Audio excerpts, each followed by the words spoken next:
And welcome back to Two Reds, One Devil. I'm joined by Jake. Hi, right. And Ryan. Yo. And we're back for what is becoming a bit of a fortnightly or over fortnightly series now. It's becoming a little bit difficult to rattle these out every week, so I think the time in between each episode maybe start to be a little bit longer now. We lead such busy lives since graduating from uni, don't we, boys? Oh, God. It's not like we're unemployed or anything. Oh, we joke, but it's actually really sad. Have you been doing anything exciting? I'm getting laid off work. It was fun. Boris taking away my money. It was a fun week. Oh, bless you. Jake's been slaving away over the coffee machine, hasn't you? Yeah, just honest to God, I feel like I'm imprisoned in that place. Don't fucking see the light of day. But... And it's been made even worse by the fact it's been the international break as well, which has made it even more boring. But the Premier League's back and we're back, so good times are lay ahead, I think, even though we're going into another lockdown. But we won't worry about that now. You know what? We're all about good vibes on this podcast. And let's steer clear of all the crap. What better vibe than to get back with a nice, tasty quiz that I have prepared this week. What are the standings in the quiz, Ryan? It's 1-1 between me and you so far. Ooh, so Jake could level the scores. That would make it pretty exciting. First round from me today is a bit of a unique one. I thought, because it's relevant, it's in the news, it is the Golden Boy shortlist, which has been announced today. Oh. Can I just put a disclaimer in before this quiz starts? Oh, here we go. The setup I'm in at the minute is making me so uncomfortable. I'm in my parents' bedroom that has a big beauty mirror in it, and all I can do is I'm seeing myself as I'm talking. And it's really uncomfortable. So if I feel like I'm psyching myself out. That's your excuse. I can see myself in a mirror. I'm psyching myself out. It's horrible. All right, that's one of the better excuses. Not sure about that one, Chief. Quick disclaimer. Anyway, the way this is going to work is I'm going to give you about a minute and a half to name as many as you can. It's going to go backwards and forwards. If you get one wrong, it doesn't matter. It will just go over to the other person. Is this Golden Boy nominees for this? For this year, it's just come out today. Yeah. Wow. So, have you seen? Please tell me you're in the same boat as me that you haven't seen anything, right? Yeah, and worst thing is I don't understand. Like, are we allowed to know what age it is? I'm not actually sure what age it is. They're just young. Under 21, isn't it? Really? Who's young and decent? But then isn't it normally that if you've won it or been nominated before, you can't be nominated again? Or is it? I don't think know that one. Well, I'm sure it's either if you've won it before, you can't be nominated. Well, you know more than me. I've just got the list. That's all I've got. So this could be one of them where we're out in the first fucking round. I might be tempted to give you 2 minutes then if you're really that worried. Wait, so we just... It's going to go backwards and forwards, so you have, say, Jake, you have a guess. If you get it right, you get it wrong. It goes back to Ryan. Ryan has a guess. And then I'll keep a tally of how many you've got right. Okay. So wrong answers, it doesn't mean you're right. It doesn't matter. No, you just carry on. It goes to the other person. Right, okay. That's fine. Then. Yeah, I thought it was going to be one and that would be too tricky. I thought it was going to be a repeat of the Fernando Torres. Yeah, we don't want... That's what I thought. I don't want to be putting you through that. So, when you're ready, I'll start with... Who wants to go first? I'll go first. I'll go first. Jake can first, so you can go first. Ryan, you know your place now.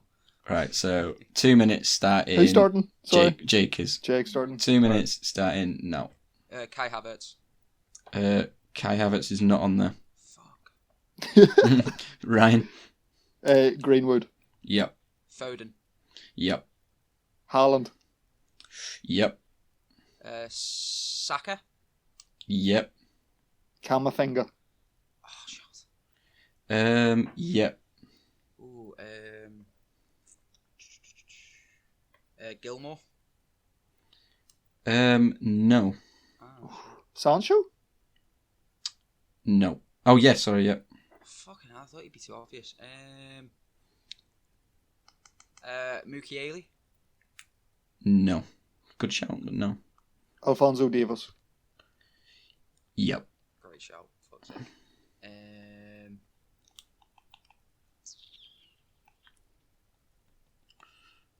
Come on, I'll send it back over. Eddie Nketiah. No. I don't know. I was just trying to think of your names, man. Fatty. Yep, that's a good show. Ricky Puig or Puig or whatever the fuck his name is. No, good shout, but no. Vinicius Jr. Yep. Rodrigo. Yep. Fucking hell. Rena for Dortmund. No, that's a good shout. I thought he'd be on there, but no. 30 seconds left.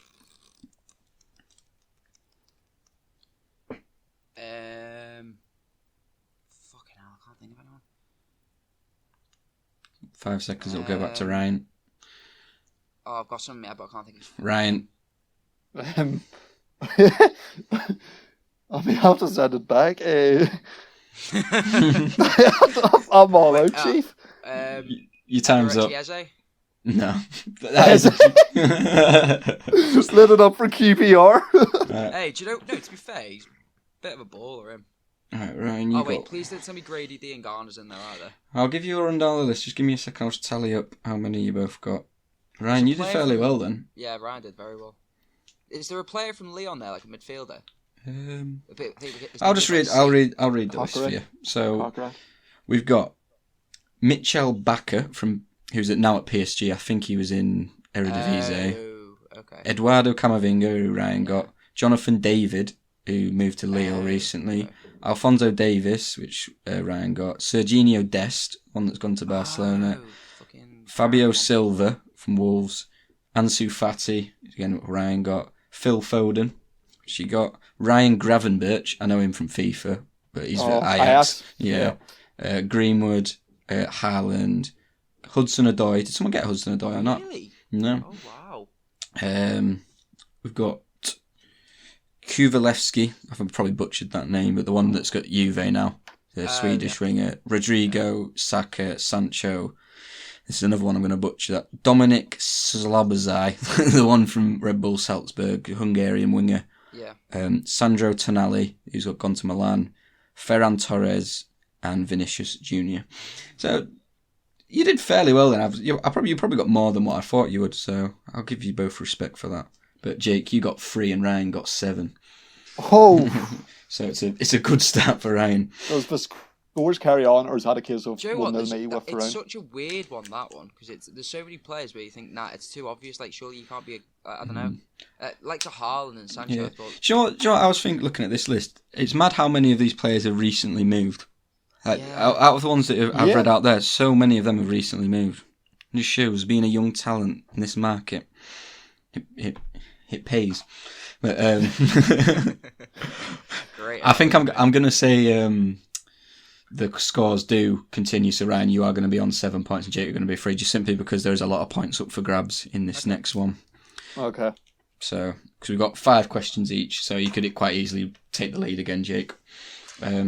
So, and Ryan, since you won, I'm going to ask you to choose A or B questions. I'll go for A. Okay, so I'm going to let you take it in turns. There's no timer or anything. So I'll ask Ryan a question. I'll ask Jake a question. And I have a question. If I get it wrong, I'm asking the questions here. Sorry. Sorry. What do you want to say? If I get it wrong, does Jake have a chance to steal? Yeah, I was going to say that. Yeah, he does. Okay, so I should have let you speak. Is there potential, like, even more points up for grabs. So anyway, since we've had 2 humiliating losses in the recent weeks, which we'll get onto, I've themed this on humiliating Liverpool losses from recent times. Of course you have. The top Liverpool losses in the Premier League specifically. So lovely. I'll be asking you questions about them, and they basically go from. I can't wait till it's our quiz. They go from more recent times to like longer ago. I don't know what's a good way of saying that, but anyway. It's a good thing you've got a degree in journalism. struggle with words. But yeah, so they should theoretically it should get harder as it goes on. Yeah, have you slipped a big word in there? So what did you choose, Ryan? I chose A. Okay, so you'll go first. So Aston Villa 7-2 against Liverpool in 2020. Who was the scorer of Villa's fourth goal? Fucking hell. Ollie Watkins. No, it was John McGinn. I'm gone. Oh, sorry, Jake. sorry. He was going to guess Grealish anyway. It's all Yeah, you'd have got. Was I fucked? You weren't guessing McGinn. Oh right, okay. Right, so that's just- I deserve a point for pity there. No, Christ. for this one, clutching at straws. Ryan, you won't be able to steal just because that would be unfair, and I don't want any more crying. Okay. Fair enough. So, Jake, Manchester City 4, Liverpool 0 in 2020 as well. Who scored an own goal for Liverpool? Own goal. That was Andy Robertson. No, it was Alex Oxlade-Chamberlain. Oh, fuck, it wasn't. Right, so I'll try to remember to let you steal on this second round of questions. So no marks for the first round, which was meant to be the easiest one. So it may still be 7-3 at the end of this round. Ryan, Tottenham 4, Liverpool 1 in 2017. Which Liverpool player was taken off after 30 minutes? Lovren. And that was meant to be harder. All right, well, I don't know my Liverpool. I don't know what's easy with Liverpool history and what's not. So To be fair, Ryan it's gets just the most point. Liverpool fans would know it because they've got a fucking. I don't think they've ever forgotten. Right.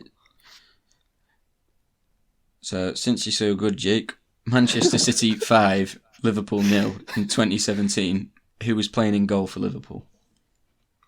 2017. Oh yeah. Would it have been? No, you Would it tell have been me. Loris Karius? No, it wasn't. Mignolet? I'm gonna have to hand it over to you, Ryan. I was going to say Mignolet. It is Mignolet. Ryan takes that It point. was one of the two. I so nearly said it. Yeah, but it's one of the two. It was one or the other. So. Yeah, well, there you go. That's what you get for being cocky. What do you mean for being cocky? Anyway, Ryan, back to you. Honest to God. Spurs 4, Liverpool 0 in 2011. Which two Liverpool players were sent off? 2011. Wow. Which two? That's fucking. I'll go for Jamie Carragher and Martin Skirtle. Do you know what? No, I can't give you a point because you've got to get both of them for the point. Otherwise, it won't work out fair. One of them was Skirtle, and the other one was Charlie Adam. I've done it again. Every time on my question, though. All right, so we won't be able to steal on this one, Ryan. You've butchered this, man. We're rusty. So, Jake, a chance for redemption. Stoke 6, Liverpool 1 in 2015. Did you get that? Yeah. Which ex-Man United player scored a brace for Stoke? I know this. Fuck's sake. Yeah, it is. So, 4 points. It's alright, right? You wouldn't have been able to steal anyway. So. Right. Should be getting harder now. Manchester United 4, Liverpool 0 in 2003. Who scored twice for United? Van Nistelrooy. Fair play. It was Van Nistelrooy. Get him. Jake. Chelsea 4, Liverpool 0 in 2001. Who was in charge of Chelsea?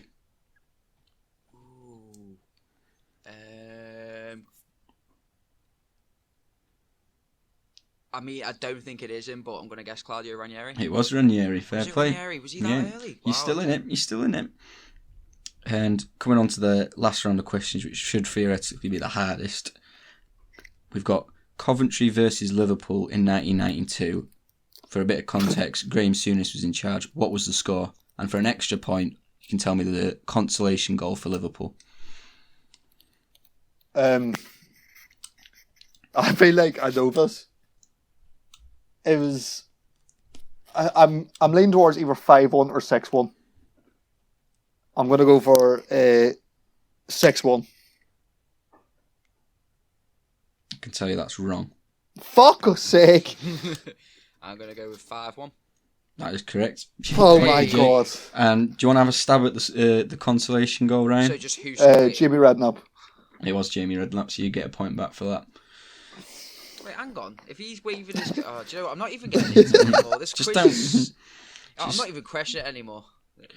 Jake, You've had 3 just weeks concentrate to... on yourself. Just concentrate on yourself. I would if I Just knew concentrate. what questions Just that I stop. was meant to answer. Just stop looking at yourself in the mirror. Is that mirror putting you off? It really is. Right. Chelsea versus Liverpool in 1998. Roy Evans is in charge of Liverpool. What was the score? I'm going to go with 4-0. I could say that's wrong. Okay. 5-0. I could say that's also wrong. It was 4-1. Oof. Fuck. So at the end of that round, it's good. You've left yourself a lot to do with the Who Am I's, I'll tell you that, Jake. You're on couple of 3-pointers. You're on 6 points and Ryan's on 11. Oh, So you are going to need a couple of 3-pointers, really. Whew. The classic Who Am I's then. Do you know what we need to do? We need to, like, at some point, whether it's this week or at some point in the future, you need to just edit, like, tense music into this. Yeah, that'd probably make it a little bit more exciting, wouldn't it? Rather than just Yeah. hearing people whinge. It might mask over the poor decisions of the quizmaster, to be fair. Eating crisps or whatever that is. Are you having them rakers again, right? It's not me. Is it bakers or what the fuck? Anyway, right. The usual format with the Who Am I's, 3 points to get it on the first clue, Okay. 2 on the second, 1 on the third. We know the drill. So, I have played with Serge Gnabry, Fabinho, and Michael Keane. I'll say that again. Played with Serge Gnabry, Fabinho, and Michael Keane. Buzz James Rodriguez. Whew, Jake, he's straight in with a 3-pointer. Not woken up there yet, have you, Ryan? Where's he playing with Nabry? Bayern. Bayern. I'm assuming. Oh, Bayern. fuck. Fabinho at Monaco and Keane at Everton. Easy one to ease you in. Second one. We'll just get straight on with it. I have played with Javier Mascherano, Patrick Bamford, and Scott Sinclair. These should be getting harder as they go on. Play along at home. Javier Mascherano, Patrick Bamford, and Scott Sinclair. Any stabs in the dark? Bamford's been at a lot of clubs. Yeah. Yeah, fucking tons.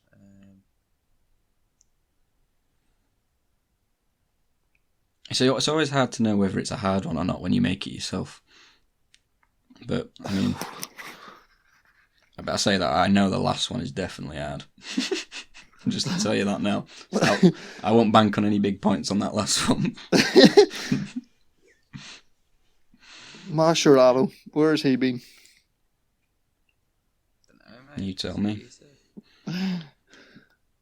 Any guesses? Ouch, should we have a stab in the dark? I don't have anything. Mark Noble. No. Jake? I've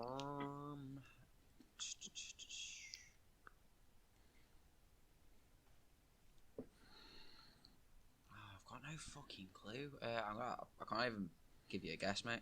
Okay, we'll move on then. Second clue is, I was named PFA Player of the Month in January. This January? This January just gone. So he's no fool, this guy. He's no bum. Jesus Christ. What? Yeah. Head's gone there, isn't it? I thought that one might. Boom. I think I fucked up, but Jordan now. No, it's not Jordan Ayew. Oh. It's a nice shout though, because he did have a little purple patch, didn't he? But no. Player of the month in Jan. Gonna have to push you for a guess. He must be a bit of an old cunt if he's played with Mascherano as well. Could be. Realistically. Can't help you there. Let's have a guess from you, Jake.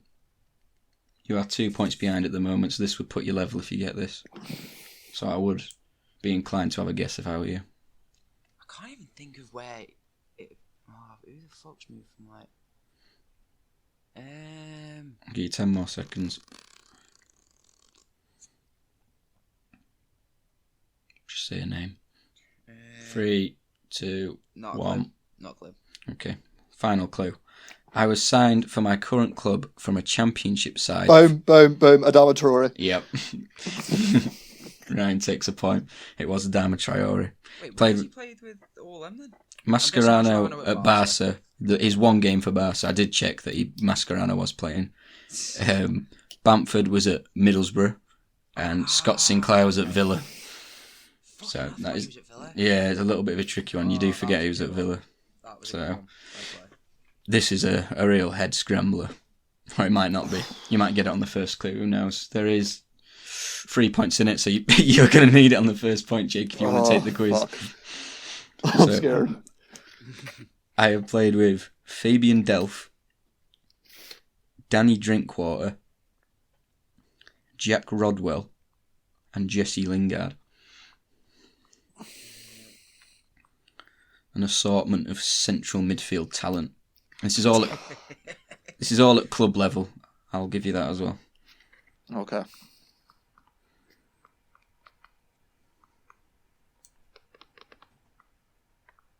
Any guesses? That's Fabian Delph, Danny Drinkwater, Jack Rodwell, and Jesse Lingard for anyone at home. Oh, where's Lingard's been on loan at least once or twice. I hope I've got a few people banging their heads against the wall now. Hoo. Tough one. I like that you can't really cheat with these. Like you'd have to do a bit of research. Like you could probably work it out, but you can't really. You can't Google it. Any guesses? I'll give you a little bit more time since it is so important in the grand scheme of things. Jake to level the quiz at 1-1-1. Wait, what is the scores at the moment? It's 12-9 to you, Ryan. Yeah, so if he got this, he'd draw. Yeah. Oh, sorry, yeah, he wouldn't even level, yeah. I was like, I might be in con out here. Or maybe I'll just give him a bonus point just because it's so hard. Fuck off. I say if he gets this, he wins the quiz. Corrupt system. Any guesses? I'm scared to answer in case it gives him a hint. Come on, I need a guess. We can't sit here all night. I'll let Ryan, Jake make go it first. interesting. Go on, Ryan. Nah, make it go interesting. on. Go on, Ryan, knock make yourself it out, man. interesting. You need for points, mate. I want to guess from you first, Ryan. That's what the Hey, fuck off. The quizmaster has spoken. Yeah, I am the quiz master, so Right, I'll try to give you a respectable guess. Oh, we're waiting. Give me a minute. I just don't know. you can pass if you want, and we'll just have a guess from Jake. There's one person I'm thinking of, but I'm like, he hasn't played with Danny Drinkwater. My guess would have been Gareth Barry. No, not as far as I know, anyway. Right, there you go, Jake. I can't think Barry would have played with Lingard. I think it's the one that was... Is it Michael Keane? No. Thank fuck. It's a nice. That's a decent guess, to be fair. But no. This second clue is a bit of a long one, so this is just playing for pride now, Jake. Well done, Ryan. You have won the quiz. So, next clue. I have scored 8 goals in 34 Premier League appearances, but my best days came at a club playing in the Championship and League One, where I scored 72 goals in 126 games. League games, that is. So, struggled at Prem level, but was pretty prolific in the lower leagues. Boom. Anthony Knockaert. No. Oh, There's- fuck. I mean, he's a bit of a bagsman knockout. I don't think he scored 72 and 126. Beckford? Yes, Jake. Oh, you've lost by a point. Jermaine Beckford. It was Jermaine Beckford. 8 goals in 44 games isn't bad for him. Yeah, but it's not 72 and 126, is it? Yeah, fair enough. He played with Delphin at Leeds, Drinkwater at Leicester, Rodwell at Everton, and Lingard at Leicester. All I'm saying. Some of them steals could have come into a real Yeah, handy there. they could have. And then I can hold my hands up and apologise, but at the end of the day, I feel robbed from taking it. at the end of the day, if you have the class, it'll come to the fore, and it has with Ryan today. So well done, well done, Ryan. Thank you.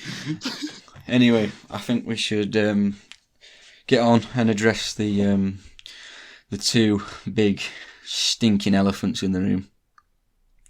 With Aston Villa 7, Liverpool 2, and Manchester United 1, Tottenham 6. I think simply because it came first in the day, we should talk about United and Spurs first. Yeah, that was my thinking as well. If you really want to, fire away. What do you want to know? Well, Where did it go wrong, mate? Where did it go wrong? I could tell you exactly where it went wrong. It went wrong with that absolutely disgraceful decision to send Anthony Martial off. Was it a sending off though? Well, what I'll say is, yeah, it could. I can see why it'd be a sending off, but what I can't see is why he'd be sent off and not Lamella.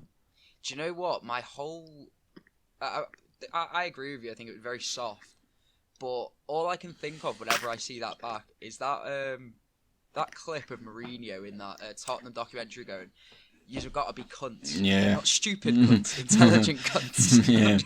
That's all I can think of. And Lamella couldn't have been. He couldn't have been any more on the line, like any higher with that elbow, and it's just 100% a red card. And I just don't see how you can go. The thing is though, why like in some sense are you not annoyed at Martial for reacting? Yeah, he was silly to react, but at the end of the day, they both should have been sent off, or neither of them. No, I agree with that. Like I don't think anyone really would have batted an eyelid if they. You just booked both of them for that. But are you blaming Martial for Harry Maguire having a complete meltdown then? I mean, yeah, there was a bit of a meltdown prior to that, I'll admit, but I think we just didn't react well to going down to 10 men. I think everyone's heads went.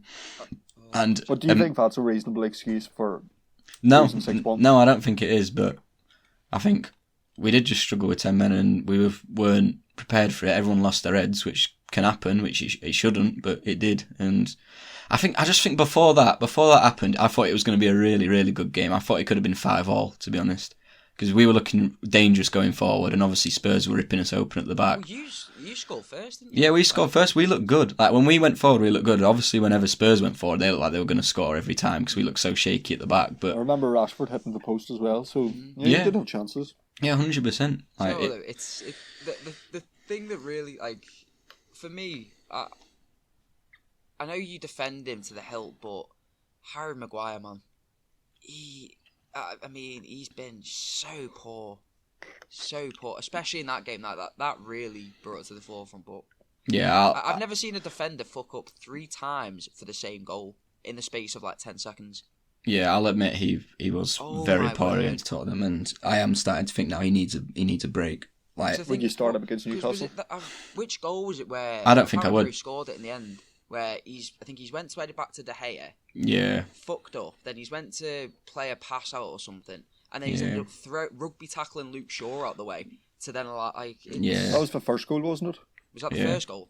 It's just, I believe so. Yeah. It just looked like a complete lack of confidence for him. Like no one does that if they're playing with confidence, and he just looks absolutely shot of it at the moment. And I think like you say, Ryan, I think he does need a break because he has not looked the same player ever since that thing in Greece, which I don't want to say that that's the reason, but it is looking like he ain't looking like the same player at all. Like he was as much as you've criticised him, he was decent last year. We can't have improved our defence by 18 goals or whatever it was without having a decent centre back partnership, which is what we had in Maguire and Lindelof for a while. I'm never going to turn around and go, "Oh, he's dog shit." I think he's a good player, but I don't think he's any more than that. And I think realistically, it's a bit of a hard one because I think you've just spent the money on him, so you're going to have to kind of persevere. But I just think, why not go and bite the bullet and go and pay the money for a Upamecano this year? Yeah, I think we'll probably wait till January on that one, or even probably next summer. But yeah, do you know what I was more disappointed about as well was that was the perfect lineup. That is the lineup everyone's been wanting from United, and we just didn't even get to see it properly because of the sending off. Like I know we were already 2-1 down before the sending off, but even then, I just wanted to see that attacking sort of setup with that defence with Maguire and Bayer at the back, and it just Do you didn't. think do you think having Bailly in there solves the Yeah, problem? I've been thinking about it as well. You really let me down, did Bailly, because I remember you text me as well, Augie, you were saying if he gets another injury and everything, end of line for him. yeah, oh yeah, I think he's on his last chance in terms of injuries, but he's been pushing for a while now to sort of displace Lindelof as Maguire's partner, and he fucked it basically. He was not good enough in that game against Tottenham, and he is just sorry, Jay. He's just the sort of player that when people are losing their heads around him, he loses his head. Like if we stayed sort of solid and no one got sent off and no one lost their head or anything, he'd have been fine. But he was diving in, he was playing that stupid pass, like he just didn't take his chance really, and I can see him getting dropped for Lindelof after that, which is disappointing because he looked like at one point he could be our best centre back. Yeah. I know I don't think we've had this conversation in a while because your fortunes have kind of picked up a little bit, but all I'm going to ask you is Ollie in or Ollie out right now? Oh, still Ollie in.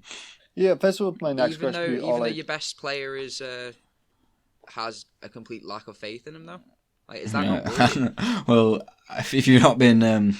I thought I was waiting for you to bring this up, because if you've been paying attention to the football news today, you'll see that Fernandes actually came out and absolutely ridiculed those rumours. Oh, see, I've not seen that. I wanted you just to say that on here just so I could make a mug of you. I think I tagged you in it, Ryan, so I'll get it up in a second if you want to say whatever you were going to say. Well, the other question I was going to ask you, is this just a one-off freak result with the sending off and everything, or is there something to worry about? I think maybe potentially like sort of an organisational problem, the fact that we weren't able to deal with going down to 10 men. I think we're on the brink, like we could tip either way. We could either tip into being very good or tip into being very, very average. And I think we're at a crunch time now where we could go either way. And I think Ollie's still the right man to push us in that right direction, but we can't have any more games like that with him in charge because he will end up getting sacked. Yeah. One thing I would say as well. No, I was going to say then. Did you see the whole report about Fernandes having a bust up with Maguire? Yeah. I think it was in the changing rooms. Do you know what though? I really respect that because I think it's been a long time since United, like your players have had actual standards. Yeah. Like I think a lot of your players have been very complacent with what's going on and stuff, and you finally got a player in there who's come in and he's like, nah, this is shit, this needs changing, I'm not happy. Oh yeah, I respect. And he's telling people, and do you know what? I think the more players you get like that, I'd be worried if you start getting more players of that mindset. I mean, I'd much rather that than someone just put their head down and just sort of went into their shell a bit. I'd much rather there was an argument, like it happened with Lindelof and Fernandes last season. Yeah. And he lit Fernandes again. Like I like that he does this. He just come out in the press and just said it was an argument. We've made up from it. Like we moved on. It just happens, and I respect that. And what he said, I've got the quote up now. This is what he said about the stuff on him having a fallout. He said, "I was replaced at halftime. It's true by technical option. The coach told me that the game was over, almost over at 4-1, and that we had a lot of games ahead of us. Got it. I was not satisfied, but said nothing that could harm the group. At the end of the game, the coach sent me a message to wish the team good luck if I wanted to give a word of support to the team. We spoke at the end by the message, and I just have to be grateful to the coach who bet on me. His tactics are perfect for me." Like, if you've not just had a bust up with him, there's no way he'd be saying that. So I think that absolutely disproves any of the rumours that have been. My question is, where are the rumours coming from, though? If people just make it, you literally just put Manchester United, Solskjaer, and Fernandes make a bust up. That is just the perfect story. You know, people are going to click on it. Yeah, and you know it's going to drive people into a frenzy. And the media do it. Like we all know that you latch onto bad things because you know it's going to cause a reaction. Like especially Manchester United at the moment, you know it's going to cause a reaction. And it probably happened with Liverpool after your loss. There's probably things that people are reporting on that aren't really true. And just because it causes a reaction. We'll move on to that in a sec, but I've not really seen that much in that way, you know? Like, I'm very surprised that how dismal we were. That there hasn't been a bigger reaction by the fan base and by the media. Like it almost seems like it's just been put down to a one-off, which is weird. Yeah. I mean, I don't know whether you have seen anything else, but I suppose you've had such success recently that there isn't enough of that negative negativity surrounding it. Say that happened 2 more times. Say you lose the next 2 games by a hefty margin, then it'd probably start. Yeah. The rumours would start circulating. But I don't think you've had enough for it to really kick off. I think everyone's just put it down to a bit of complacency. Yeah. Between the defence and everything. I mean, I'm guessing we're going to move on to the Liverpool game now. Yeah, there's one more thing that I've just thought of that I did want to mention while we're talking about rumours and stuff like that. It's Paul Pogba, because he kind of annoyed me. Ryan, you messaged me about it when he come out and said that he'd like to go to Real Madrid, and it did annoy me. Him, you know. It did. Really I don't want to say we need gone of him, but it's times like he just frustrates me, because as much as you think, right, fair enough, you're an honest guy, like. And he did say as well, which the press officer leave out as well, that he was happy at United and he loves United and he wants us to improve and everything. So it wasn't just that he said that, but I think the timing's just so off. Like after you've just look at it as well. After you've just lost 6-1 to Tottenham, you don't start saying things like that. Not only that as well. Is its agent as well? A lot of the time, his agent comes out and says crap, and you think, if you're employing this man to work, like kind of promote you, why on earth are you letting this? And I just think he's got the complete opposite. Well, not the complete opposite, but a very different attitude to Fernandes. And people defend him a lot, Pogba, because of how he obviously has got the quality. But when you see him against Spurs and that stupid tackle he made for the penalty, and he let a runner get away from him. I think it was Aurier, just ran off him. He didn't even think about tracking him. It's just things like that. You just think, why am I persevering with him? Honestly, at this point, would you not rather... I mean, right now, if you were to say, okay, we can get decent money for him now, say like 60, 70 million still, like it maybe slightly more than that because of his reputation, his quality. You've got Van der Beek there, who's a more than adequate replacement for him, who's a fair few years younger, and then you could spend that money then on getting an actual whole midfield player that isn't 50 years old in the Nemanja Matic, and address the problem areas. Like, would that not make more sense? I do see what you're saying, but I just don't want to write him off just yet, because I feel like he has still got so much more to offer, and I think he can prove himself. But equally, you've been saying that for. I know, that's what frustrates me. Every single season, it seems like, he's going to prove himself now. Yeah, he's going to do this. Like, and he doesn't. That's what I was thinking. He leaves now. What has he actually done for United? Really, nothing. He's had a few good runs, a few decent games. He had that one season. I think it was 16-17. He had a decent season. But he's never just been consistent enough to be considered anywhere near what we expected. He went from being arguably the midfielder who was going to take the mantle of the best midfielder in the world when he was at Juventus. Everyone was raving about him, and the fact that you got him, everyone was so. I think a lot of people were afraid because they thought, "Fucking hell, like that's going to be their midfield sort of years. He's going to dominate," and he just hasn't done anywhere near what was expected of him. And that's not to say that he's been terrible, but he's just not. He's not been. I think unless he turns it around big time now, I think he's going to be regarded as a massive failure. That's what I was going to say. If he left now in January, will he go down as a flop?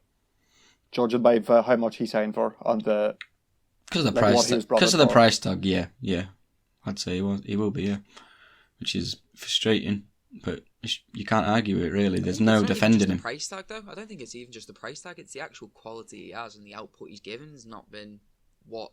It's different. Like when you've got no expectations of a player, then they can't really flop because they've got no expectations to meet. He has set high expectations.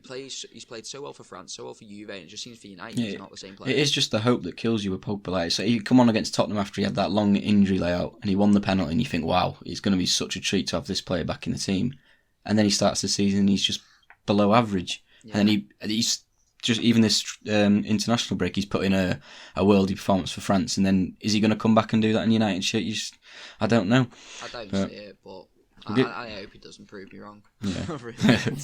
Anyway, the thing that cheered me up about that United loss anyway, or cheered me up after that United loss, was Liverpool 2, Aston Villa 7. Can I be honest, right? The worst thing about all of this is I didn't even get a chance to banter anyone. Not even a chance. Because I think the United game started at what time did the United game start? It was like a midday kickoff-ish. I remember being in work while it was on. And then by the time I got home, the Liverpool game was on. So I wasn't on my phone. And I couldn't even give shit in any group chats or anything, or to people. Because by the time I got back and was on my phone, we were getting hammered. Well, if anything, I that's didn't even get to good for enjoy you. the fact you got. I didn't even get the chance to enjoy you losing 6-1. Yeah, otherwise, no, I think that is good for you because otherwise you look like an idiot like Ryan. Yeah, like I was gonna True. say, I got a big Yeah, but slice of at humble least, pie. yeah, true. But I would have just at least enjoyed it for a little bit. What was the last message? I might actually have to have a little check of this, Ryan. The last message Ryan sent in the group chat before the Liverpool game was 5-1 at home to Spurs in capital letters and 2 laughing faces. He screenshotted that one anyway. Little did he know. Little did he know. Do you know what though? Oh. I think we were touching on it before. Like, is it like, you know? I think Ryan said it then. Do you put it down to complacency or like? Because I feel like there's being complacent and then there's getting beat. What was the 7-2. 7-2. That's what I was going to say. I feel like I can't even remember the result right because I've tried to erase it from my mind. As much as like Liverpool have a great defence, no, we literally looked like we were going to concede with every Villa attack.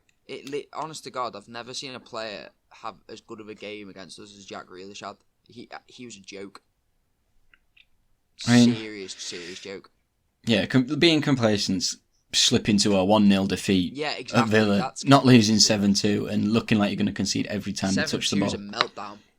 But at the same time, though, I look at it and I'm like, I mean, there was a result, I think, was it the week prior in the Bundesliga where Bayern got found out by Hoffenheim? I think it was 4-0 or 4-1. And they play a very similar style to us where they play that high line. And I think it's just a case of some teams now are cottoning on to that fact and they are getting so much joy from just timing runs, getting people in behind and almost playing overloaded against a defence that's pushed up so high. And it's going to keep happening until something changes. It's worrying. I'm genuinely worried. Did Gomez start that game? I'm pretty sure he did, didn't he? He did. Yeah. So that is your first choice back four. I don't know whether I'm sure I've said it on this podcast before and during the season that he has been so poor since we've come back from lockdown. Thank you. I've been saying that and Ryan won't believe me. Oh, right, you're chatting shit, mate. You're chatting shit. He needs dropping for a little while. When he played for England, it was a while back now. He played for England, he was absolutely garbage. And Ryan was still defending him, so I'll defend him. I think he's a good player. I've seen his quality, but oh my word! Since we've got back from obviously the whole lockdown thing, it's like I've not seen many worse defenders play for Liverpool than his current form. It's awful. Yeah, I do agree, but at the same time, I personally wouldn't drop him for the derby. I'd honestly be tempted to put Fabinho in there. Just someone who's got a level head. So that at the minute it doesn't look like he's. But you're saying that Fabinho was awful against Villa as well. I don't think anyone had any sort. Well, I don't think there was anyone apart from I think Robertson and Salah maybe that had okay games. I'm not saying good games, saying like passable games. So just to confirm, you're telling me that, or you have been telling me for a long time that you've got the best right back in the world, the best centre back in the world, and the best left back in the world, and you've conceded 7 goals to Aston Villa. Does any other defender that has any sort of respect that has been regarded one of the best in the world let that happen? Does Roberto Carlos, Sergio Ramos, and whoever else, do they let that happen? I'd honestly it's a weird one because a part of me wants to put it down to a freak result. It really does because I look at it and I'm like, there's been warning signs to be fair. There has been a few times we've got away with it. It's been coming. I've been telling you that for a while, and you just won't have it. Do you know what though? I think it's a lot to do with the way we're playing rather than the players themselves, if that makes sense. Because I think when we're dominating teams, that high line is what's killing us. Because all that's happening, I think it's a breakdown in the press when we're trying to win the ball back high. If they beat that press, then they're at an exposed back four. Especially not having Alisson there, that's like honest God, the less said about Adrian, the better.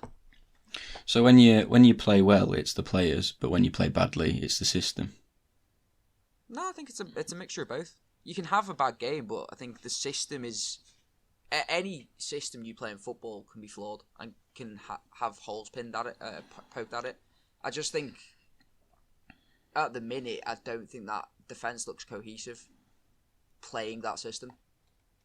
Because the amount of times you look last season, the amount of times I think we had like a record for catching attackers offside. Sorry, this season it doesn't seem like we're doing that the same way. So it's either the strikers are getting more smart to our ways and being better at timing their runs, or we aren't as cohesive. It's one of the two. And that comes down to the players having poor games, or the strikers getting better and us needing to change and adapt to that. So I was just watching that thinking, how is this considered one of the greatest Premier League sides ever? I know you laugh. You laugh, but I just... No, but I laugh because I probably agree with you at this point. No, genuinely, I've got no... it's one of them where I've not even got a leg to stand on. Like, does that happen with a... I don't want to say a United team, but it's just the one I know best. Like a Gary Neville, Rio Ferdinand, Vidic, Evra, Rooney, Ronaldo, Berbatov. That doesn't happen to them. Yeah, but then... You lose games, but you don't lose games like that. Nah, granted, but then at the same time, does that team go and accumulate 99 and 90... Is it 99 and 97 points? Or 96 points? Back-to-back seasons? You know... I'm not excusing it, but it's... I'm hoping now this is going to be the spark that we kind of... I'm hoping Klopp just turns around and goes, what the fuck was that? And essentially just wipes the floor with all of them, because they might... I honestly think it could be complacency. They probably think, oh yeah, we've won everything now that we can. Yeah, we're on top. Like we don't need to try as hard. And you've seen it a few times. I mean, Van Dijk, that mistake against Leeds on the opening day. It's complacency, and it's not acceptable, really. Are you worried then for like the upcoming games? Are you concerned? Or do you think? For Merseyside do you think you're going to bounce back? I'm not. The derby's the one game that I'm a little bit confident for because I feel like form always goes out the window. It's a bit of a cliche, but it's always kind of went true in the sense of... So are you confident of getting the 3 points in Saturday? I'm confident that we'll bounce back and play well against, because we always do in a derby. But what good is bounce back, playing well and losing? What if we play well but lose 2-1? I mean, at this, honestly, right, it sounds... I think at the moment, Everton are the informed team in the league. Yeah, they're going to give us a game regardless. Yeah, but I just think that if you're going on past performances, Everton have been in really good patch of form so many times coming into a derby, and yet we've beat them every single time. But at Goodison, it's a different ball game. We haven't won at Goodison for a number of years now. So why is now the time we're gonna because I think after a loss like that, right, there's not a chance Klopp's gonna let them go out and lose again. I hope you're right. I hope you are right. It's a similar thing to how Guardiola is, where like you'll notice if he gets beat, the next game he goes and dicks the opposition just because he wants that reaction. This is what I was going to say. This is what I was going to say earlier with in regards to both teams, but I think especially United. If anything, that international break came, or if these results, the set of results came at for best possible time, because both clubs have 2 weeks. Yeah, but would you not have rather have had just a week in between where it's just like you can get out your system and get back to it? I think having time to mull on it can even be worse. Yeah, well, we'll soon see, but I was just thinking for United, I was going to say it gave Maguire time, but then again, he's fucked it at England as well. But with United's group of fixtures coming up, like, they need to get some sort of... I know we're not on United at the minute, but did anyone see the fucking petition that got brought out for Harry Maguire to get sent back to Greece to get put back in jail to go and serve his time? Did anyone see that? There was another one as well that I've seen. Oh my word. There was another one saying that they wanted him to serve his ban for England in the Premier League. I do. It is funny, but I've got a feel for him. I do feel really bad for him. That's next level. He's up there with Pogba, and I'm trying to think who else gets. He's public enemy number one. Yeah, at the minute. Yeah, he's one of the players that gets the most hate on Twitter. Yeah. Which I'd love for him to prove him wrong, but at the moment it ain't looking likely, especially after what happened for England. He needed an international break where he cruised and got his confidence back, but he didn't look anywhere near like doing that, and obviously got sent off, which is just the worst possible outcome. It's standard, really, isn't it? So yeah, it's worrying times. And I don't know what team we're going to put out against Newcastle. But... silver lining for us though, right? I mean, Mane and Thiago are back. Yeah, well, speaking of Everton, how far do you think Ancelotti can take them? I'll take him into a 3-0 win over Liverpool at the weekend. Get it. They've got such a good team. James Rodriguez, who we mentioned earlier, how good does he look? Do you think it's fair for Everton fans to get carried away, to enjoy it in their moment? I think so. I definitely. Yeah, so. they've If I was an Evertonian, I'd be so happy right now because this is the best they've looked in years. they've endured enough shit, really, haven't they, Everton fans? Yeah, and it's not even a case of like they need to be like put down a level or two. I let them enjoy it. Yeah. They are, but like you said earlier, for the informed team, and like let them dream. They seem to have had a very. Sorry, Jake, go on. I was going to say, I'd be very interested to see what would happen if someone like Calvert-Lewin or Rodriguez or Richarlison went down. And I know it's that whole thing of, well, that's their best 11, but I really don't think they have any depth whatsoever. But then again, people have been saying about that for the last 2 years in regards to Salah and Mane. Yeah, but the difference is we've played in how many competitions and they haven't got injured. I think we've... I don't know what it is, but I think... So why can't that happen with Everton? No, I'm not saying that it can't happen, but I would be interested to see what would happen if they did. I would... Yeah. I'm just not confident that the players coming in to replace the likes of... Especially someone like Calvert-Lewin, who is their main goal threat. If he gets injured, who's scoring the goals? They've let Moise Keane go as well. Exactly. Moise Keane. They were linked to someone. I'm going to have to do a Google search. They were linked to someone recently, and I thought that would actually be a decent signing. I'm guessing it was someone from the Championship. Must have been if it's... Because, recent. But Josh King. Yeah. That would be... I know it's not perfect, but as a backup striker for Everton, that's not a bad deal, I don't think. Wouldn't Josh break King's the bank decent. either. No, he won't break the bank. And True. it's better than Moise Keane, what Moise Keane was offering when he was there. Who have they even got as a backup striker now? Anthony Gordon? I don't know who else they have. God. Well, I suppose if Richarlison can play up there. Yeah, Still, it's... if Calvert-Lewin got injured, Richarlison would go into the middle. Do we still have Jank Tosin? Or where's he gone? I don't know whether he's still at the club. I genuinely can't. He was at Palace last year, wasn't he? Did he do his ACL or something like that? Not sure. There's one to research, I'll look that up now. But to be fair as well, it's like if someone like Alan goes down or Decore, like how vital those midfielders look to that system. It looks I'd be very worried for them. Just to segue back to Liverpool and United, Everton have had a very good transfer window. Their recruitment seems to be spot on. They've got everyone they wanted. Made a marquee signing, James Rodriguez. What are your thoughts on Liverpool's transfer window? Because I know I want to talk about United's because we haven't had a podcast since the transfer window closed. I for one have been happy. Happy. I for one have been happy with Diego Yota, Thiago, and I can't pronounce him, but the Greek left back. What more can you ask for? Yeah, what more could we ask for? In all honesty, maybe another centre back, literally. Yeah, but I think we'll live. I think if you're gonna rank it in terms of if you look at like Everton, Chelsea, and maybe someone like Villa is having like the best like top rank like transfer windows, I'd say we're just below that. Yeah, we've addressed the biggest problem areas, but I just think the fact we've let Lovren go and then not sign someone's a little bit worrying. I mean, unless we're trusting that Comescio and what the hell is that lad's name? That Van de Berg. I know who is he? The lad who played in the cup the other week. Oh, Reece Williams. Reece Williams, that's it. Unless we're trusting those younger players to come in and do a job, then I don't know. Like, but I know we were linked with some lad was it Kabak or something from Schalke? Oh yeah. Yeah. But that didn't seem to go through.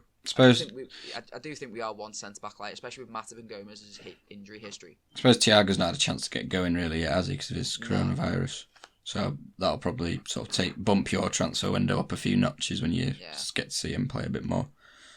Jota needs... I think Jota will come good, I just think he'll take time to adapt. He's looked alright when I've seen him, to be fair. He's looked confident, but I think he'll just take time to adapt to... Obviously, he's not at the same level as Mane and Salah, but I think he needs time to learn how to play that role.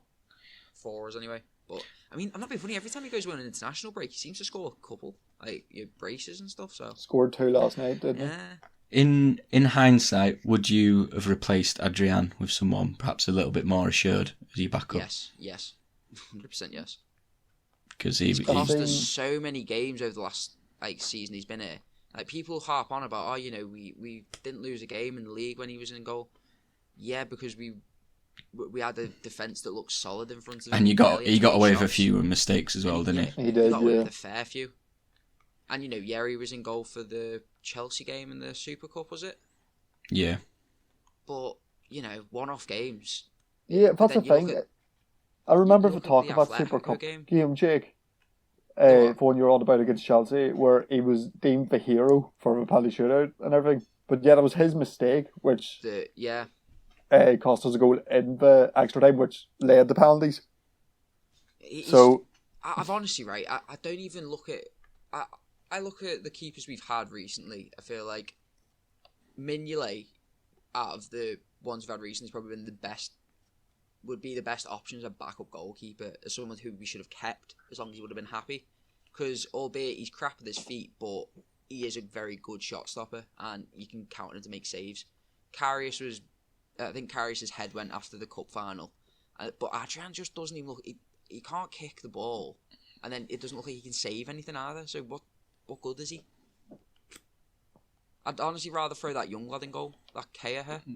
Yeah. Kelleher. Surely he deserves a chance now after the At state this of point, Adrian. surely. You'd think so. But then if he makes one mistake, that's him ruined almost, isn't it? If his head goes. Yeah, he'll be thrown into the deep end. You don't really Yeah. want that, do you? You don't, but at the same time, when do you throw him in? At some point, you got to bite the bullet and do it, because I don't think we can continue with having Adrian in goal. I feel like young keepers at top clubs almost need a loan spell away, like Dean Henderson, just to prove himself. 'Cause Yeah, definitely. what big club is just going to throw a youngster Joe in I'd goal? love back right now, right? Who's that? The Welsh goalkeeper we had. Who went to Leicester? Ward. He's at Leicester now. Yeah, Ward. Danny Ward. He was brilliant. Yeah. As a backup goalkeeper, he'd have been fantastic. But then again, we haven't heard much of him since, so... It's 'cause behind Which is Casper He's Schmeichel. Schmeichel. behind Kasper Schmeichel. He's in the same boat that he was at us, but at a different club. Why would we sell him for him to just be on the bench at a different club? Yeah. I don't know. But anyway, transfer windows wise, I'm guessing you're pretty... I can't see... Underwhelmed. Underwhelmed, I think, is the word. Is that... I don't think that's a strong enough word. I think it just highlighted how much of a circus and how much of a shambles our sort of boardroom is and how badly run it is. Can I be honest though? I feel a little bit smug in a way, because how long have me and Ryan said to you Sancho isn't going to happen? And you've went, no, it will. Reality's hit home now. I mean, I don't think it was Sancho wanting to come that was the problem. It was literally it was literally down to the organisation of our board and Ed Woodward, who were absolute clowns. It just makes me laugh when I think last season he came out and went, we can do... Man United can do things that no other club can in the transfer market. Clearly. He's just been made to look like an absolute idiot. He's been... However long Dortmund were saying, we want 120 million euros, no less. And he's just thought, for whatever reason, thought they're just going to crumble. And obviously they just haven't. They've just been very straight up about it, said, if you don't give us the money, it's not going to happen. And they didn't give him the money, so it didn't happen. And I don't know why it went on for so long, which is also what baffles me. Like, why negotiate for that long if you're just not going to pay it? Like, surely you draw a line. That's as much as we're going to pay. If they don't accept that much, that's it. You pull out. You don't just wait around that's for. That's the way we've done business for the last couple of years. We went for Jamal Lewis, didn't want to pay the money. Okay, we'll go and get him. Then that's fine. Yeah. I think Sarr was the same. We were in the same boat with Sarr as well. But didn't want him, went out, got Jota for a better price. That's what frustrates me more. It's like, fair enough if this was a plan B or plan C to sign Palestri and Diallo or Traore, whichever one he wants to be called. Like, fair enough, that's is signing for the future and that, and like they will. I feel like they will turn out to be good players because we wouldn't spend that sort of money on them if they weren't. Yeah. But why did it take until deadline day to do that? Why didn't it? We just set a deadline ourselves and said, this is when we're going to do it by. If it's not done by then, we go for plan B, we go for plan C. And I honestly think the best way you could have went about it, if it would have worked, is if Sancho is the target and he's the long-term target, you bring someone in on a short-term thing. So even if it's, you look at Dembele, they were looking to offload him on a loan. If you were to maybe get him in 2-year loan, maybe work something out. Well, that's what it seemed like the plan was. Because the thing is, if he comes good, then Belly would have been an absolute a steal. Yeah, if that the rumours were that we were going to sign him on a 1-year deal, which would have made like a 1-year loan, which would have made sense. But it didn't come about until 2 days before the transfer window closed. So obviously, it was never going to get done in that time. So why did we not just push everything back 3 weeks before? Pulled out the Sancho deal 3 weeks before, and then said, right, we've got 3 weeks to negotiate for Dembele, and then, we've sorted. But it's just so frustrating to watch it all happen, sort of from afar. And the Cavani one as well, it even blows my mind even more because he's on a free, so he's not got a club. So why did we have to wait until deadline day to sign him? That just screams it screams of a panic buy. So if we wanted him, why would we not just sign him before, or even forget about him while deadline day is going on, sign him after deadline day? He's on a free. It just blows my mind. And then Tellez is the one that I'm actually happy with. Like, I'm glad we got him because Shaw needs some competition because he's looked like an absolute Do you know what? From what I know about him from a friend who is he's Portuguese himself, so he watches a lot of Portuguese football, like dead invested in it. He said that in Tellez, you've got a real player in a sense of not only on the pitch but in the dressing room. He is a big personality, very similar to Fernandes in the sense of he's a bit of a shithouse, which you need. Yeah, he seems like he's got so much more attacking sort of output than Shaw has. He looks like he can whip a set piece in. Got a great cross on him. His assist numbers last year, like goal involvement wise, he was really positive, and that's what you need. Yeah, exactly. And Van der Beek is one that I'm glad that we have signed because it's like times like this against Newcastle that we are going to need someone quality to fill in. And that is exactly what he's done because the thing is, Martial's been injured and Cavani could have come in as well. This is the other thing that annoys me about the Cavani deal. If we'd have got it done earlier, he'd have been able to play against Newcastle in a time when we actually needed a striker to fill in. So, yeah, I don't want to whinge about it anymore. It screams of... It just looks like you have no idea what direction you want to go in, what you actually... how to go about transfers anymore. It's and it's looked that way for some time though, to be fair. You really do need a big change up top. Just like... But will it happen? Don't know. Do you see Edward Woodward realistically leaving? No, I feel like he's just there for the long run, which even makes me feel even more sick, to be honest, because he's just such a joke. I just can't. If he was going to leave, he'd have left before. Yeah. The Glazers obviously like him because he's making them money, or he's doing whatever they want him to do. He's just their puppet, really, isn't he? So. Well, isn't he far more like commercial than he is? Oh, he doesn't. He's clueless. He's clueless about football. He's absolutely clueless. Isn't he literally been brought in? His background's like commercial, isn't it? Because he seems to be really good with all these brand deals and like getting us all this money and that. But when it comes to actual football, like he doesn't know an awful lot. No, yeah, I just it is so badly run. It's this thing of like why you should let football people do football jobs. Yeah, and people that know the game. It always happens. There'll be a rumour started soon saying, "Oh, we're looking to bring a director of football in, link with Van der Sar," and then nothing will ever happen. Just to take the PR or take the media off his back. Yeah. Shite, but well, long may it continue. Yeah, well, we'll see. If Cavani comes good, then fair enough. Like, just for the record, I don't think he's a bad signing. To be honest, I'd have probably taken him at the start of the window because he's an upgrade on Agallo. There's no one else you're going to get in as a backup to Martial that's happy to do it. So has he? No, yeah, but he has scored a lot of goals. That's what you got to remember. He's in the Champions League. He's had a dodgy year, but. That's what I'm saying. You're bringing in a player that's not really had much game time this year. But it is. Do you know what it screams to me? It screams to me of a very reminiscent deal of Falcao. I know, yeah. But would you rather a player off in, just coming back off not playing that much?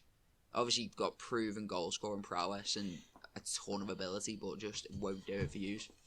Well, would you rather have even Falcao behind Martial than Igalo? On paper, yeah, but it's whether it's what Falcao you're getting. If you're going to have the Falcao that you had at United or the Igalo at United, it's not that much of a difference. True. Like, But he's got the chance of being better though. Yeah. Like there's no way Igalo's going to suddenly turn into Cavani overnight. You never know. Cavani can obviously turn into Cavani overnight. Is one way of putting it. Very well put. Anyway, do we want to talk about the international break briefly, since it has been a thing? I think we have to talk about Southgate and his tactics, because I do want to get your opinion on it, Ollie, being in England. I know, Jake, you're not as much into it, but even as an outsider football fan, like I'm the same, I'm no England fan or anything, but you just look at that lineup, you look at England playing, you're like, I'm annoyed for you, Ollie, because for so much potential. Mate, my whole thing is, why on earth does he persist on not bringing left backs in? Like, a natural left back. If you're going to play wing backs, why not bring a wing back? Who would you bring in though? To be fair, in fact, that's the one thing I will defend him, because Saka? Saka isn't really. He played against. I know Chilwell's injured, but Chilwell's injured. There must be someone. I'm trying to think. Is Danny Rose not around? I don't know. Danny Rose is on his way to Middlesbrough. He's not played. He's not played a game. Danny Rose. But surely there must be some English left back at somewhere. I mean, I'm going to defend him on that, because Saka did come in for a game. I can't remember who the friendly was against on the other week now, because I was probably asleep. Saka did play and he wasn't great, so I can see why he didn't get the chance in the Nations League. And to be fair, Maitland-Niles, who filled in at left wing back, was actually pretty decent. He wasn't bad at all, and he's looked good there for Arsenal. So, and considering what Chilwell did, which is obviously the coronavirus thing as well, I don't blame him too much for not having the left backs in. But what I can't excuse, sorry Ryan, is playing 7 defensive players against Denmark at home. Here's what I was going to say. It's mad to think that him starting playing up with 3 right backs is his third least mistake, or whatever. I can't word it correctly, but basically the bigger issue for me. It's not even the biggest issue, yeah. Yeah, the third biggest issue, sorry. Because you look at, why is he playing 2 defensive midfielders, and why isn't Grealish playing? That's the biggest one. I really, really don't understand that at all.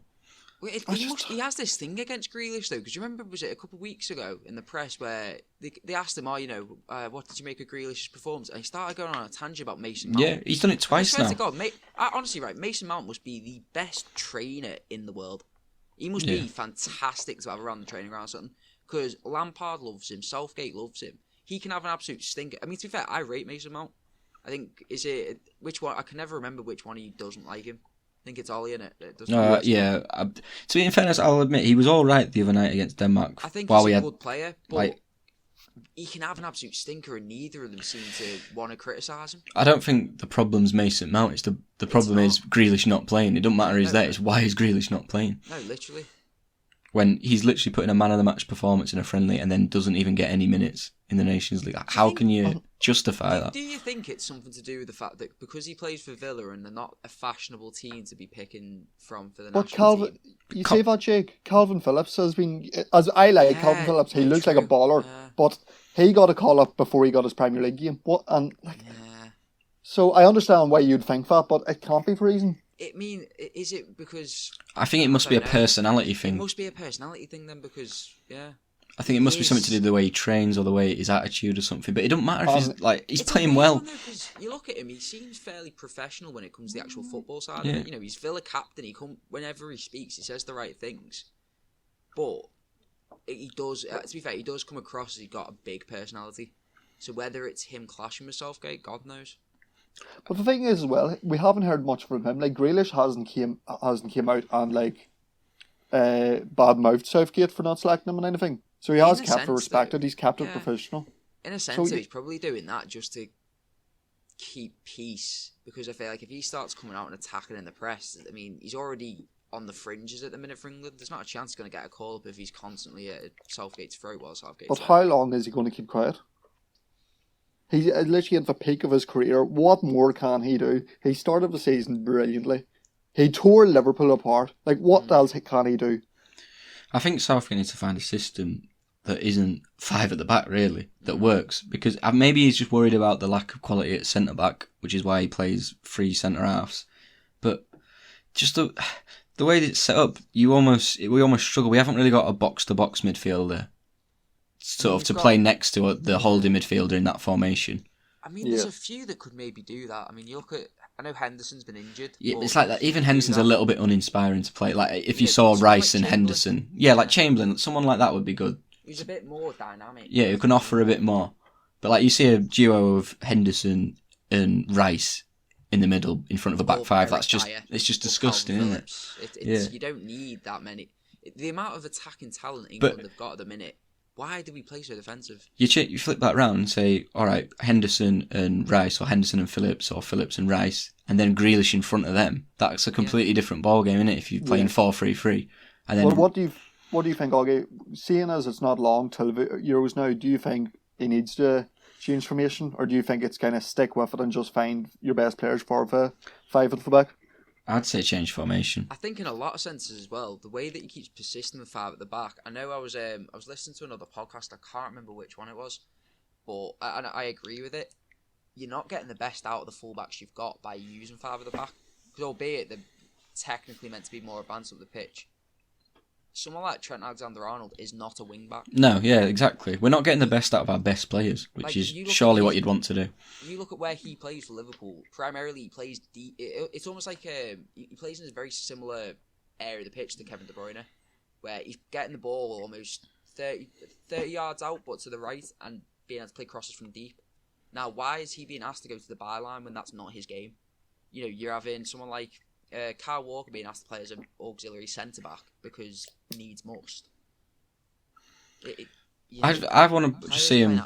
I want to see him play 4-3-3. Like you play 4-3-3. You've got Trent at right back where he should be playing. You've got whoever at centre back and left back. He'll be able to play there. Chilwell can play there or whatever. Rice in front of the centre four, in front of the back four. Who can do it? Henderson to the right. Grealish to the left. They're both in natural positions that they can play. And then you've got Sancho. Kane, Sancho, Sterling, or Rashford on the wing. Yeah. Like that just suits all of the way they play. I mean, yeah, surely. And even then, if you've not got Grealish in there, you know you've got Maddison, Mount, Foden, maybe who can do that role as well. But that would fit the system. Yeah. Like, that system would fit those players in. Sorry. I'll stick by Southgate for the run that he gave us in the World Cup, but he really has to step it up here. Do you know what, just That's such a myth. That's such a myth. No, I know you say that, but still, at the end of the day, it is a World Cup semi-final, whoever we beat or not. Then the first team of actual quality we played, we lost. We didn't play a team of quality until the semi-final, then we got bopped by Croatia. No, yeah, I understand that, but still, he's still done it. Do you think you have faith? Either of you, do you have faith in him for the challenge for the Euros? No, not really. I look at the quality around the other teams in Europe right now, and not just the quality, but the management of those teams. Yeah, after watching that international break, definitely not. Anyway, do you want to talk about Northern Ireland, Ryan, quickly? I did. Just basically putting out for it, but Northern Ireland are one win away from the Euros. Which for a nation, I know you don't pay much attention to Northern Ireland, but what I just want to bring across is Scotland and Northern Ireland. Two different complete nations. Look at the players Scotland have to pick from. But yet, Northern Ireland have exceeded them over the past 5 years and look to have done again. Scotland might qualify for themselves, but they've had an absolute piss take of a run. And yeah, I just think Northern Ireland deserve credit. Up boys. Who did you beat on penalties? We beat Bosnia and Herzegovina away from home with Urs Flexa, Ed and Jacko, and Miralem Pjanic. Some beautiful pronunciations there. I'm too excited, I'm sorry. No, yeah, and you very nearly played the Republic of Ireland, didn't you? Which would have been a tasty one. Yeah, I don't even think I would have won. My heart couldn't take it. So, penalties in for everyone. I would just say that much. Who have you got in the final? We've got Slovakia, who beat the Republic. You confident? I'd be a lot more confident if we were allowed some fans in for it. I know there's talk of hopefully a few fans being let in, but obviously with these new lockdown measures, I'm not sure it's going to happen. But if we can beat Bosnia away, we can beat Slovakia at home. Yeah. That's the way I see it. Good luck to you with that. Last thing I think we should touch on before we go into predictions, unless you've got anything you want to touch on with the international break. But no.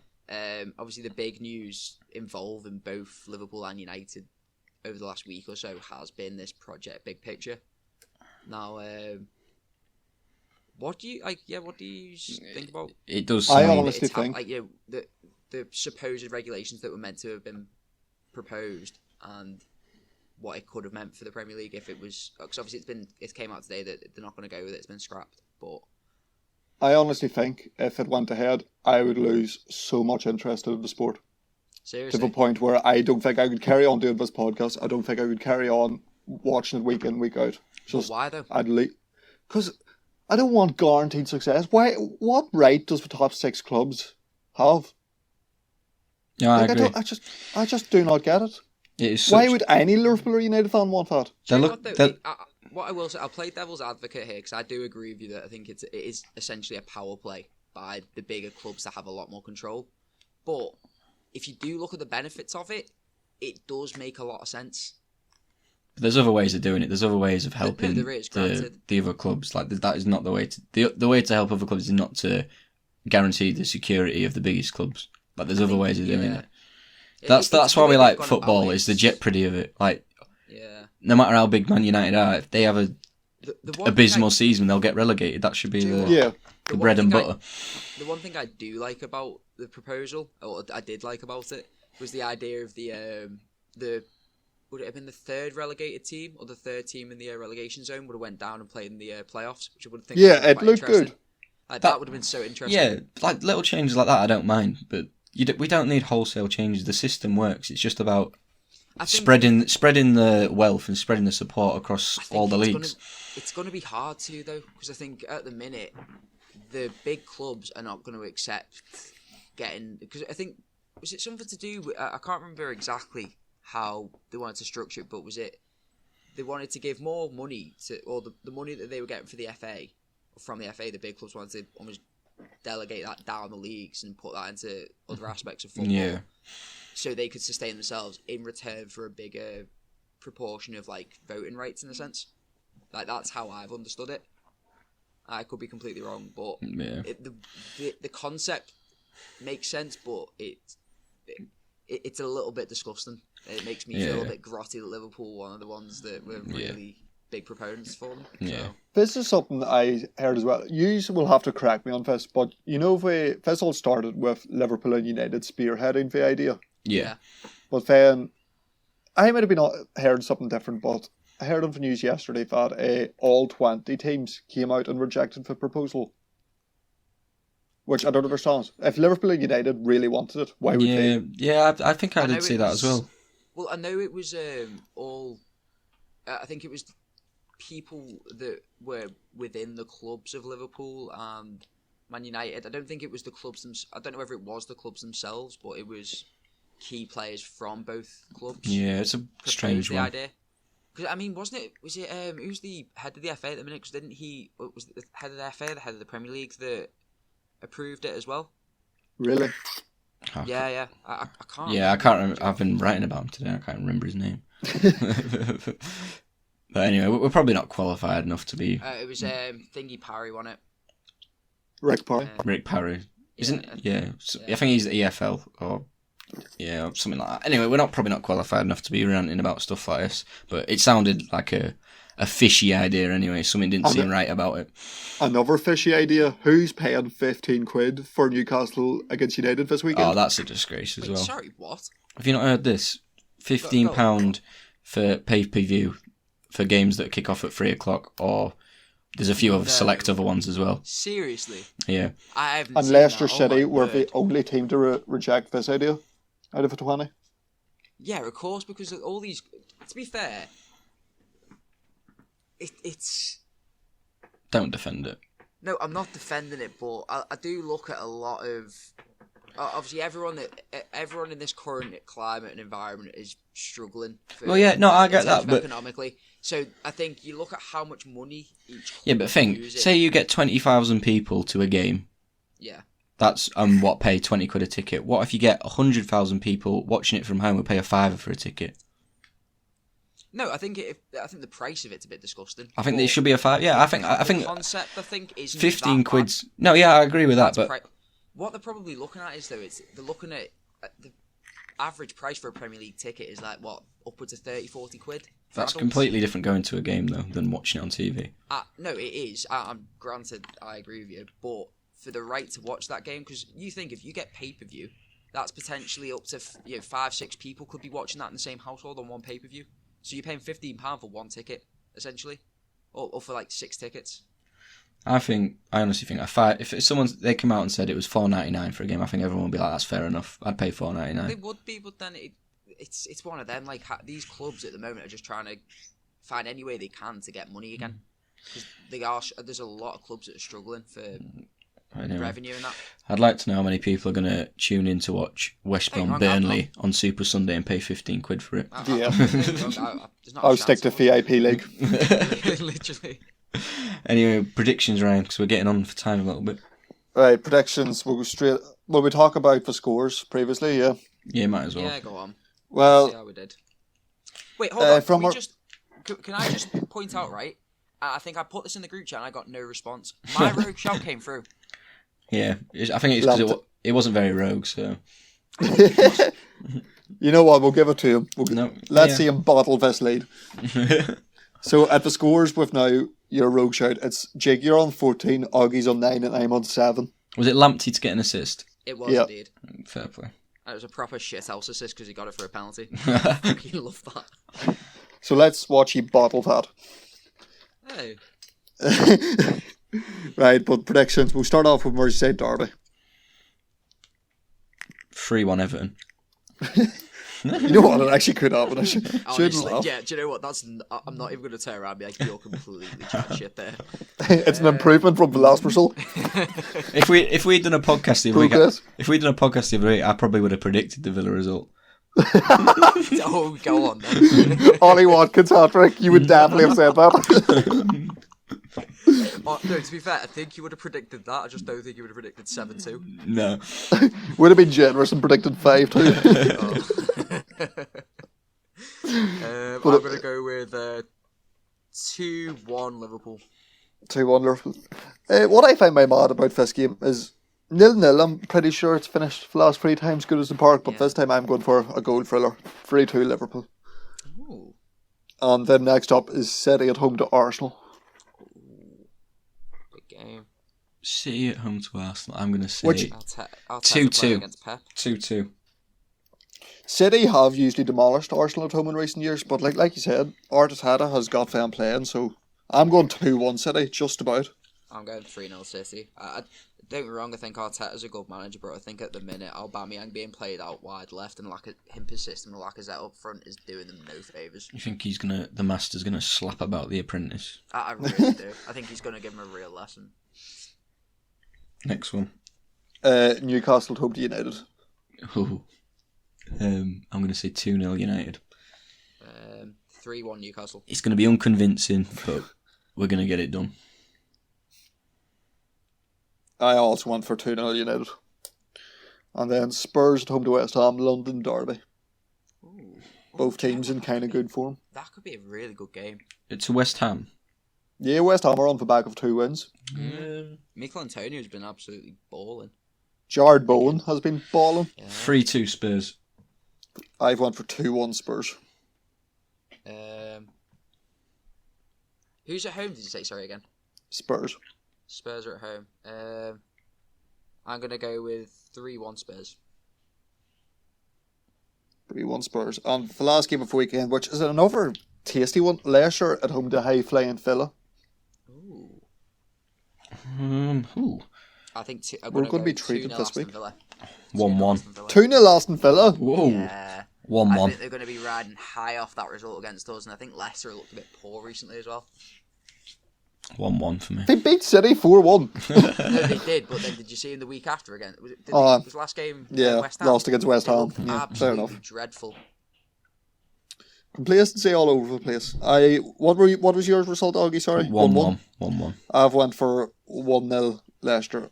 And we'll have a rogue shout each, and I'll tell you this now, mine is going to be, because of the amount of abuse I've gave him, and I actually feel bad for him, Harry Maguire to score. Oh, I would say that, but I don't think he'll play. Hey, he's locked in now. I want a really rogue one. Oh, I think I've got mine. Just while you're thinking of it, my one was going to be, but I literally felt too bad about it, was Maguire to get sent off for scoring one goal. But I thought it'd be nice. I'm going to say it's a really rogue one. That Mateus Pereira from West Brom, he's going to score a free kick. Oh, I like it. Okay.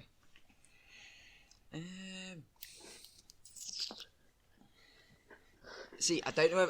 Right, if I say this now, it's not going to sound that rogue, but bear in mind how shit he is. Oh, here we go again. No, bear in mind how shit he is. Mane to score. No, I was going to say Miguel Almiron to score. Bear in mind how shit Miguel Almiron is. Like, yeah, no, fair enough. I'll accept that. There we go. Locked in. There we go. I don't know. Like he just reminds me of that fucking. Have you ever watched Goal? Yeah, he is. Santiago Munoz. He is what he is what would actually happen if Santiago Munoz was a real person, and he's just shit. He also looks scarily like the kid that kicks Jay in the bollocks in between his moves. He really does. Manchester. On that note, we'll call it a day. So, we'll let Augie go to the pub. Yeah, got to get last trip into the pub before we get locked down. So. I'm thanks for making it this far. If you've been listening, we'll try and get a bit more regularly recording. It is difficult with us all being busy on different shift patterns and stuff like that, so it is hard, but we'll do our best. So hopefully you've enjoyed. Like and subscribe. Follow us on Twitter at 2Reds1Devil, and we'll see you hopefully in the near future. Bye. See ya.